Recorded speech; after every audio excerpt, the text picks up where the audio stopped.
Narito po muna ang ating food for the soul and food for the spirit.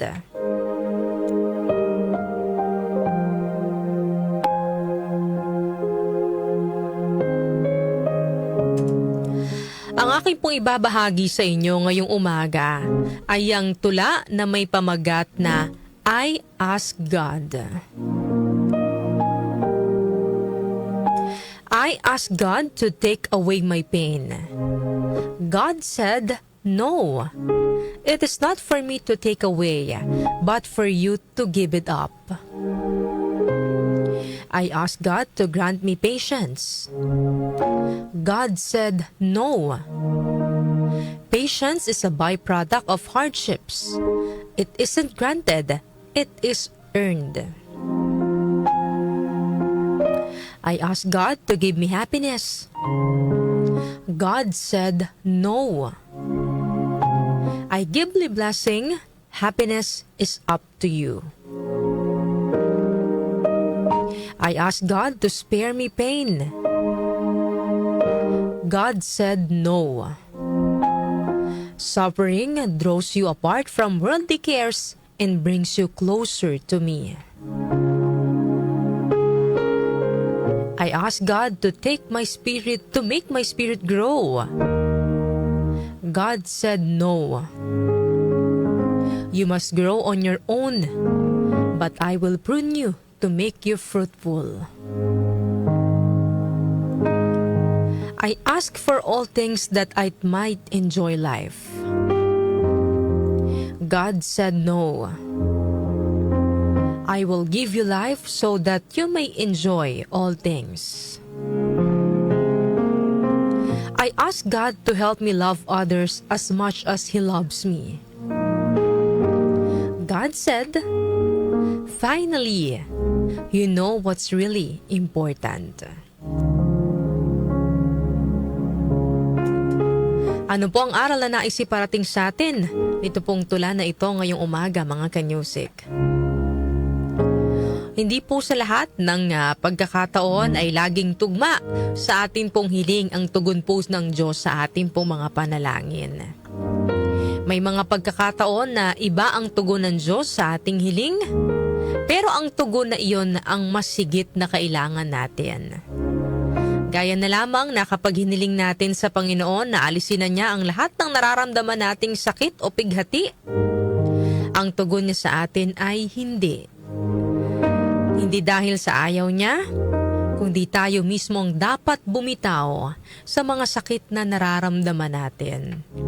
Kasi minsan mga kanyusik, alam na natin na nakakasakit na sa atin, hindi na maganda yung naidudulot sa atin, puro problema na lang yung dulot sa atin, pero kinakapitan pa rin natin. Ayaw nating bitawan. So gusto ng Diyos, tayo mismo yung matutong bumitaw sa mga bagay na hindi na nagdudulot ng maganda sa ating buhay. Kapag may mga pagkakataon tayong humihiling sa Panginoon na gawin niya tayong masaya, minsan ang sagot din po ng Panginoon ay hindi. Ito ay dahil wala sa kanyang kamay ang ating kasiyahan, mga kanyusik, Ang kaya lang pong gawin ng Panginoon ay bigyan tayo ng biyaya. At ang kasiyahan ay nasa ating pagpapasya. At magiging masaya lang tayo kung tayo ay marunong makontento sa ating buhay. So ang Panginoon, ang ginagawa niya binibigyan niya lang tayo ng mga biyaya. Mga biyaya na whether ipinagdasal man natin o hindi, mga biyayang sa tingin niya ay kailangan natin at makakatulong sa atin. Pero yung pagiging masaya sa buhay, mga kanyusik, hindi po yan hawak ng Panginoon.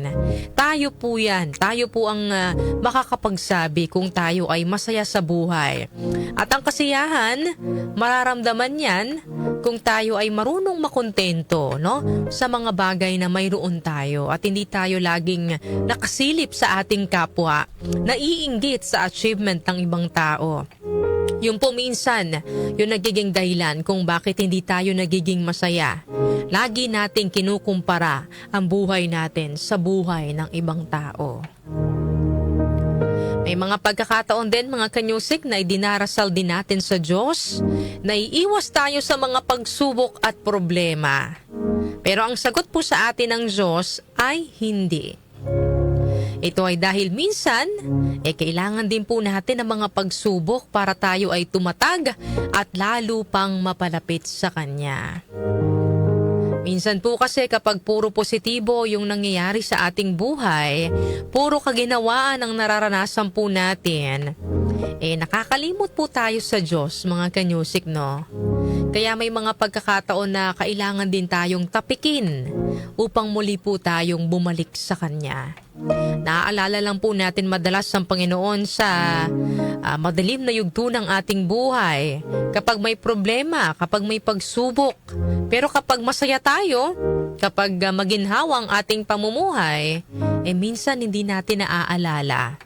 Kaya sabi ng Diyos, paminsan-minsan, kailangan din daw yung mga pagsubok, yung mga problema para maaalala pa rin natin siya at mapapalapit pa rin tayo sa Kanya. Sa buhay, may mga pagkakataon na hindi natin alam kung bakit po natin nararanasan yung mga bagay, yung mga pangyayari na dumarating sa ating buhay. Kung kabaliktaran ng ating mga panalangin ang nararanasan natin, mga kanyusik, no?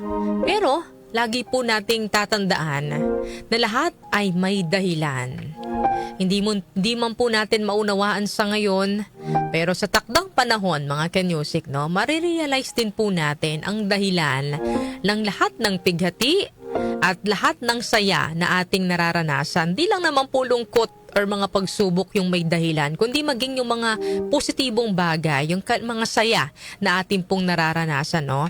At sa lahat po ng no o hindi na sagot ng Diyos, malalaman din po natin sa takdang panahon ang dahilan sa lahat po ng mga ito.